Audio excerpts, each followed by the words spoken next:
ماینکرافت، ولی اگه نتونم از این ارتفاع کلاش کنم باید محل زندگیمو لو بدم. لایک کن، ساب کن که بریم سراغ ویدیو. اولین ارتفاع از 350 بلاکی، دومی از 50 بلاکی و سومی از 35 بلاکی و آخری هم مثل که 20 بلاکی. اوکی این که خیلی آسونه، به نظر من راحت میتونم کلاچش کنم. یک حال نگاه ریدم.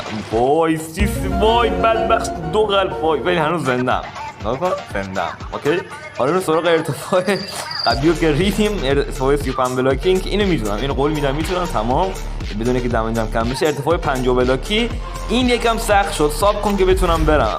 اوکی ساب کردی تمام. اوکی من میتونم، نگاه راحت. من گفتم ساب کنی میرم، بس ساب کن دیگه، ساب کن. داریم زحمت میکشیم اینجا. اوکی راستی به چنل رفیقانم یه سر بزنین. اوکی حالا رسیدیم ارتفاع 350 بلاکی، خیلی زیاده آجی.